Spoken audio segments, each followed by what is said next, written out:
علامہ اقبال رحمۃ اللہ علیہ نے فرمایا، جنہوں نے خطبہ الہباد دیا، کہ وہ زمانے میں معزز تھے مسلمان ہو کر اور تم خوار ہوئے تارک قرآن ہو کر۔ 27 رمضان کو جو ملک جناب ڈپٹی اسپیکر صاحب بنا اللہ کے نام پہ، لا الہ الا اللہ محمد رسول اللہ کے نام پہ، جب تک قرآن پہ نہیں چلائیں گے نہیں چلے گا لارڈ مکالے کے قانون پہ یہ ملک۔ سب کو میں میسج دینا چاہتا ہوں کہ دو رنگی چھوڑ، یک رنگ ہو جا، سراسر موم ہو یا سنگ ہو جا۔ چھوڑ دو کہ علی محمد اور قاسم سوری کیا کر رہا ہے، تم کیا کر رہے ہو، اس ملک کے لیے تمہارا کیا رول ہے؟ اگر تم ایک چھوٹے سے کلرک بھی ہو تو کیا تمہارے دفتر سے، تمہاری میز سے فائل جو ہے وہ بغیر وصولی کی جاتی ہے کہ نہیں؟ اپنی میز کی حد تک تو انصاف کرو، علی محمد اپنی وزارت کی حد تک تو انصاف کرو، قاسم سوری صاحب اپنی کرسی کی حد تک تو انصاف کرو، اور عمران خان صاحب اپنی کرسی کی حد تک انصاف کرو، کیونکہ اللہ عمران خان سے بھی پوچھے گا، آپ سے بھی پوچھے گا، قاسم صاحب مجھ سے بھی پوچھے گا، اور ان سے بھی پوچھے گا جو پاکستان کا یہ حال کر کے چلے گئے۔ ملک تو بن گیا، زندگی نے وفا نہ کی، اس میں بھی کوئی حکمت ہے۔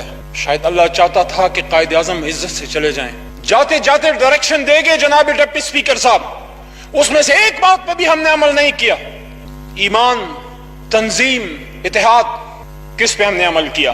ابھی تھوڑی دیر پہلے بات ہوئی، ہمارے مولانا صاحب نے سود کے نظام پہ بات کی، آپ آج یہ بات کرتے ہیں، میں نے پچھلے سال بھی یہ بات کی، 2013 کی اپنی بجٹ سپیچ میں بھی یہ بات کی، لیکن 1947 میں جب پاکستان بنا اس آدمی نے بھی یہ بات کی تھی، اور اس زبان میں بات کی تھی جن لوگوں کو وہ زبان سمجھ آتی ہے۔ جب اسٹیٹ بینک آف پاکستان سے انہوں نے سپیچ کے اندر فرمایا کہ I should watch with keenness the work of your research organization in devising the banking principles, the economic principles according to the economic principles of Islam۔ State bank of Pakistan سے علی محمد یہاں سے سوال کرتا ہے، 72-73 سال سے قائد اعظم کی بات پہ عمل نہیں ہوا۔ سودی نظام سے نکلنے کا حکم اللہ تعالیٰ دیتا ہے، جب تک سودی نظام سے نہیں نکلیں گے 50,000 بجٹ اور لے کے آئیں، اسی طرح ہم رلتے رہیں گے، لیکن ہم نے اس کو تو چھوڑے۔ ملک کا نظام کیسا ہوگا اس پہ بھی بتایا انہوں نے۔ وہ کیا کہتے ہیں، میرا اپنا ہی ایک ٹوٹا پھوٹا میرے ٹوٹے پھوٹے شعر ہیں کہ ہاں آج پھر جینے کو من کرتا ہے۔ ادھر اپوزیشن میں کھڑے ہو کے بولتا تھا کچھ کرنے کو من کرتا ہے، ہاں آج پھر جینے کو من کرتا ہے۔ ڈپٹی اسپیکر صاحب کچھ کرنے کو من کرتا ہے، وہ زلف کی گھنی چھاؤں، وہ آنچل کا لہرانا، وہ تھوڑا سا مسکا کے پھر آنکھ کا چورانا، پر ظلم کے اندھے ساحل میں، بدحالی کے اس عالم میں کچھ کرنے کو من کرتا ہے، ہاں پھر جینے کو من کرتا ہے۔ کاش میں لوٹا پاؤں ننھے ننھے ہاتھوں کو، وہ قلم کا پکڑنا اور مٹی کا کھلونا۔ میرا یہ پکا ایمان ہے کہ ہماری اصل نجات تب ہوگی جب اسلام کے ان سنہری اصولوں پہ عمل کریں جو اسلام کے سب سے بڑے قانون دان محمد رسول اللہ صلی اللہ علیہ وسلم نے ہمیں دیے۔ وہ چلے گئے، نہ ہم نے آئین دیا، نہ ہم نے اس ملک کو کوئی نظام دیا۔ جس انگریز سے اس ملک کو آزاد کیا تھا اسی کی بولی بول کے فخر کرتے رہے، اسی کا لباس پہن کے فخر کرتے رہے، اسی کے نظام کو چلاتے رہے۔ فرق صرف یہ آیا کہ وائٹ سے براؤن صاحب کی طرف چلے گئے۔ ہاں اچھا دور بھی آیا، گرین ریولوشن آئی، تربیلا ڈیم بنا، منگلا ڈیم بنا، لیکن آدھا ملک بھی تو گوایا۔ ہاں بیچ میں ہمیں لیڈرز بھی ملے، ہاں بھٹو صاحب آئے، 73 کا آئین دیا، غریب کے منہ میں زبان تھی اس کو آواز دی۔ پہلی بار پاکستان کی آئین میں اسلامی دفعات آئے اور قادیانیوں کو غیر مسلم ڈکلیئر کیا، کسی کی ہمت نہیں تھی یہ بات اس زمانے میں کرنے کی۔ ہاں ہمارے اچھے ایپیسوڈز بھی آئے، ہم نے ترقی بھی کی۔ وہ ملک جس کے پاس کھانے کو کچھ نہیں تھا، جناب ڈپٹی اسپیکر صاحب، سلام ہے ان سپوتوں کو جو رات کے اندھیروں میں محنت کرتے رہے، سلام ہے ڈاکٹر قدیر آپ کو، بھٹو صاحب آپ کا بھی اس میں رول ہے، غلام اسحاق خان آپ کا بھی اس میں رول ہے، جنرل ضیاء الحق آپ نے بھی اس کو سنبھالا دیا، آپ نے اس کو بچایا، اور نواز شریف صاحب کے دور میں دھماکے بھی ہوئے، سب کا اس میں کریڈٹ ہے۔ لیکن سوال یہ ہے کہ کیا اس کو آگے ہم اس کامیابیوں کو لے کے چلے؟ میں نے تو جب شعور کی آنکھ کھولی جناب ڈپٹی اسپیکر صاحب، میں نے تو لوگوں کو لڑتے دیکھا، میں نے تو اداروں کو تباہ ہوتے دیکھا، میں نے تو کرپشن ہوتی دیکھی، نوکریاں بکتی دیکھی، عزتیں لٹتے دیکھی، میں نے تو یہ دیکھا کہ کسی دفتر میں بغیر سفارش کے کام نہیں ہوتا، میں نے تو پاکستان بننے کے 70 سال بعد بھی اپنے بچوں کو آکسفورڈ اور ہارورڈ اور کیمبرج کی ڈگریاں لے کے فخر کرتے دیکھا۔ 70 سال میں ایک جامعہ نہیں بنا سکے ہم۔ وے فارورڈ کیا ہے؟ اسی طرح لڑتے مرتے رہیں گے۔ سوری صاحب، میں عمران خان صاحب کی سیاسی جماعت میں آنے سے پہلے ہی ان سے as a leader I used to like him۔ میں کیوں آیا عمران خان صاحب کے ساتھ؟ میں صرف اس لیے آیا استخارہ کر کے، اور اس لیے آیا کہ میں اپنے آپ سے انصاف کرنا چاہتا تھا کہ جب مجھ سے، جب قاسم سوری آپ سے، جب میرے دوستوں سے امجد صاحب آپ سے ہم سے جب ہمارے بچے پوچھیں کہ جب پاکستان کا یہ ستیہ ناش ہو رہا تھا، جب پاکستان تباہ ہو رہا تھا، what were you doing؟ آپ کیا کر رہے تھے؟ اپنے حصے کا بوجھ اٹھانے آئے ہیں. ہم کوشش کر رہے ہیں کہ ظلم کا خاتمہ ہو. اگر بھٹو صاحب کو کریڈٹ جاتا ہے 73 کے آئین کا، اگر میاں صاحب کریڈٹ لیتے ہیں موٹر ویز کا، جو جاتا ہے ان کو، پاکستان میں موٹر ویز کا کانسیپٹ لے کے آئے. پاکستان کی سیاست میں انصاف کی بات کی عمران خان نے، وہ یوں جو سیاست بدل دی ان کو لے کے آئے. پاکستان میں کرپشن کے نظام کے خلاف انہوں نے ایک آواز اٹھائی. کتنے کامیاب ہوئے وقت بتائے گا. اس ایوان میں میری تقریر سے ان کے مثبت بات یا آپ کی طرف سے اپوزیشن کی طرف سے ان کی منفی بات ثابت نہیں کرے گی. وقت ثابت کرے گا کہ کتنا ہم نے انصاف کیا. لیکن پاکستان کی تاریخ میں پہلی بار اپنے لوگوں سے ابتدا کی. باقی اللہ ہمیں توفیق دے. میں یہ سمجھتا ہوں اب وقت آ گیا ہے کہ ہمیں قوم کی طرح اپنے نوجوان نسل کو آگے کی ڈائریکشن دیں. اور آگے کی ڈائریکشن کیا ہے؟ یونیورسٹی اسٹیڈیم لاہور میں جب قائد اعظم نے یوتھ کو سپیچ کرتے ہوئے فرمایا، یہ وہی سپیچ ہے جس کے اینڈ میں وہ کہتے ہیں کہ no power on earth can undo Pakistan. اس کے بیچ میں یوتھ کو کہتے ہیں کہ you made up sterling material, you are second to none. اسی سپیچ میں وہ کہتے ہیں کہ مسلمان موت سے نہیں ڈرتا. اسی سپیچ میں قائد اعظم کہتے ہیں کہ بہترین زندگی وہ ہے جس کی موت شہادت کی ہو. اٹھا کے دیکھیں، یہ کسی مسجد کے امام کی نہیں، پاکستان کے قائد اعظم کی سپیچ ہے جس کو ہم سے چھپایا گیا. نہ سعودی نظام سے نکلے، نہ اس واسطہ کی طرف گئے، نہ قرآن کے نظام پہ ملک کو چلایا، نہ ان کی تعلیمات کو لوگوں کو بتایا. آج فلسطین میں، خاص کر کشمیر میں جو صورتحال ہے اس کے بارے میں اپنے سوچنا ہوگا، لیکن اس کے لیے مضبوط پاکستان چاہیے جناب ڈپٹی اسپیکر صاحب. ہاں، آج ہم نے پاکستان کو کرنٹ اکاؤنٹ ڈیفیسٹ کے 20 ارب ڈالر سے 3 ارب ڈالر تک لے کے آئے. پاکستان کا پہلا نان ٹیکس بجٹ ہم نے دیا ہے. ہاں، 5000 ارب کے قرضے ہم نے دیے ہیں. لیکن یہ سوال اپنی جگہ پہ موجود ہے کہ 6000 سے 30,000 ارب تک بھی قرضے پہنچے. کس نے پہنچائے؟ یہ سوال یہاں پہ موجود ہے کہ جب 1988 میں بے نظیر بھٹو شہید صاحبہ کو حکومت ملی، اس کے بعد 1999 تک میاں صاحب کی جب دوسری حکومت چل رہی تھی، اس دور میں، اور اس کے بعد جب مشرف کی حکومت 2008 میں ختم ہوئی، پاکستان بننے سے مشرف کی حکومت کے اختتام تک صرف 6000 ارب کا قرضہ تھا جو 30 تک پہنچا. میرا سوال یہاں پہ یہ ہے کہ وہ سٹیل مل 60 کی دہائی میں، وہ ہمارا پی آئی اے جو دنیا کے لیے ایک مثال تھا، وہ سٹیل مل جس کو لوگ کاپی کر رہے تھے، وہ سٹیل مل کی تباہی کون تھے؟ کس نے وہاں پہ سیاسی بھرتیاں کی؟ کس نے پاکستان ایئر لائن کو نوکریاں دینے کی جگہ بنائی؟ نوکریاں دینے کی نہیں، عوام کو سہولت دینے کی جگہ تھی. آج ہماری ذمہ داری ہے کہ پی آئی اے کو ریوائیو کریں. ہم اس چیز کا ووٹ لے کے آئے ہیں، ہم نے اس کو چلانا ہے، سٹیل مل کو ہم نے بہتر کرنا ہے، لیکن ہم نے اس کو مل کے کرنا ہے. آج کرونا کا مسئلہ ہے، آج سب نے مل کے اس کرونا کے خلاف جہاد کرنا ہے. مہینے 2 مہینے میں ہم اس سے نکل جائیں گے، اس کے بعد کیا کریں گے؟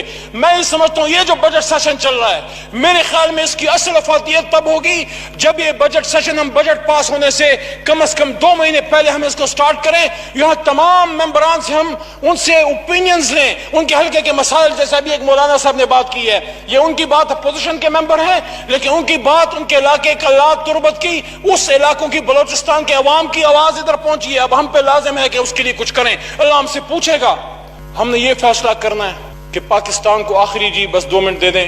میں سمجھ رہا ہوں کہ وقت محدود ہے. میں یہ سمجھتا ہوں ہمارے پاس ضائع کرنے کو وقت نہیں ہے. میں یہ سمجھتا ہوں کہ ہم نے اپنی پرائیورٹیز درست کرنی ہے. ہم سے غلطیاں ہوئی ہیں. عمران خان صاحب تقریباً ہر سپیچ میں نوجوانوں کو کہتے ہیں کہ آپ رسول اللہ صلی اللہ علیہ وسلم کو فالو کریں، سب سے بڑے لیڈر ہیں. ہم نے پاکستان کے ایجوکیشن سسٹم میں اسوہ حسنہ کو لے کے آنا ہوگا. محمد الرسول اللہ صلی اللہ علیہ وسلم کی زندگی لوگوں کو بتانی ہوگی.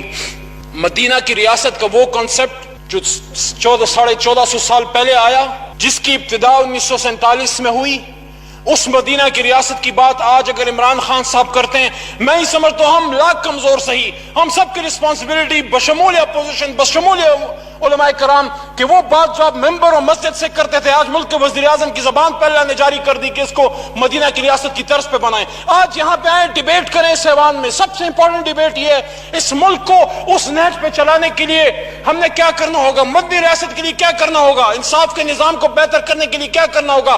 کیا آج ڈپٹی اسپیکر صاحب آپ کے ایک حلقے کا غریب آدمی انصاف کے لیے عدالت جا سکتا ہے، علاج کے لیے اسپتال جا سکتا ہے؟ کیا وہ تعلیم کے لیے سرکاری ادارے میں جا سکتا ہے؟ جس کا بس چلتا ہے اپنے بچے کو پرائیویٹ اسکول میں ڈالتا ہے، جس کا بس چلتا ہے اپنی بوڑھی ماں کو جو ہے وہ سرکاری اسپتال میں نہیں پرائیویٹ میں لے کے جاتا ہے.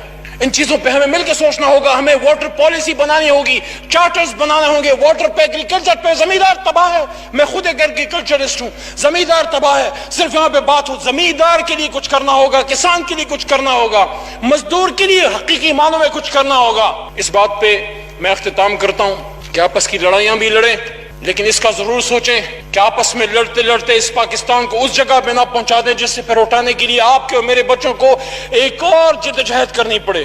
اس وقت ہمارے پاس موقع موجود ہے. آئیں اس پاکستان کو مل کے مضبوط کریں. سیاسی اختلاف کو دشمنی نہ بنائیں, سیاسی اختلاف کو اختلاف رکھیں. باقی پاکستان تب آگے جائے گا جب سندھ, پنجاب, بلوچستان, خیبر پختونخوا, گلگت بلتستان اور آزاد جموں کشمیر مل کے آگے جائیں گے. اور تب تک ہمارا خواب پورا نہیں ہوتا جب تک وہ 80 سالہ بوڑھا جب وہاں بیٹھ کے وہ بزرگ علی گیلانی جب کہتا ہے مقبوضہ کشمیر میں کہ ہم پاکستانی ہیں اور پاکستان ہمارا ہے, وہ جب پاکستان کے جھنڈے میں دفن ہوتا ہے, ہمارے پاس کوئی آپشن نہیں رہ گیا قاسم سوری صاحب کہ ہم پاکستان کا جھنڈا بہر صورت جس بھی طریقے سے اپنی زندگی میں یہ عہد کریں کہ مقبوضہ کشمیر میں, سری نگر میں پاکستان کا سبز لالی پرچم انشاءاللہ لہرائیں گے نا انشاءاللہ. پاکستان کو تب تک قبر میں نہیں جائیں گے جب تک اس کو پاکستان کو وہ ملک نہ بنا دے. آخری بات, صرف 30-35 سیکنڈ. جو صوفی برکت صاحب اللہ ان کی مغفرت کرے, فیصل آباد میں ایک ملنگ آدمی جو کہتا تھا نا کہ میں جنگل میں بیٹھا ملنگ تو میں یاد آؤں گا. جو میں بات کرتا ہوں کہ وہ وقت آ رہا ہے جب پاکستان اسلام آباد کی ہاں اور نہ میں دنیا کی ہاں اور نہ ہوگی. آئے پاکستان کو ایک نیوکلیر پاور تو ہے, ہم اس کو intellectual, technological, ideological super power بنائیں. اگر اسرائیل کر سکتا ہے, صرف 60-70 لاکھ کی آبادی ہے, پشاور سے کم آبادی ہے, ہم 22 کروڑ دنیا کو بتا نہیں سکتے کہ ہم کون سی قوم ہیں. ہم بتا سکتے ہیں. ان شعروں کے ساتھ جو میں نے پاکستان کی چوک میں ایک بوڑھی ماں کے لیے لکھے تھے, تھوڑے سے مجھے یاد رہ گئے, کمی بیشی جو ہے وہ اللہ معاف کرے. پاکستان بھی ہماری ماں ہے قاسم سوری صاحب, اس لیے اس پاکستان کو ڈیڈیکیٹ کرتے ہیں. جو بوڑھی ماں جو چوک پہ بیٹھی وہ سوال کری تھی, اس کے لیے میں نے لکھے کہ میرے دیش کی بوڑھی ماں چوک پہ بیٹھی تھکی سی. میرے دیش کی بوڑھی ماں چوک پہ بیٹھی تھکی سی, آنکھیں خالی, چہرہ پھیکا, رنگ اڑا سا. آتے جاتے لوگ کچھ جانے کچھ انجانے سے, آتے جاتے لوگ کچھ جانے کچھ انجانے سے. معاف کر او بڑھیا ایک بولا, دوجا چپ چاپ گزر گیا. کھڑی کی کھڑی رہ گئی میرے دیش کی بوڑھی ماں. کسی سے نہیں, مجھ سے اللہ پوچھے گا. 100 ناموں کے نیچے تمہیں کھڑا کر دیا, گاڑی پہ پاکستان کا جھنڈا لہرا دیا. تم نے میرے ملک کا 27 رمضان پہ بنے ہوئے ملک کے لیے کیا کیا جو میرے حبیب حضرت محمد مصطفیٰ صلی اللہ علیہ وآلہ وسلم کے نام پہ بنا تھا. آپس کی چھینا جپٹی کی, آپس میں ایک دوسرے سے لان تان کیا, یا دل جمی سے اپنے حصے کا بوجھ اٹھایا. پاکستان زندہ باد.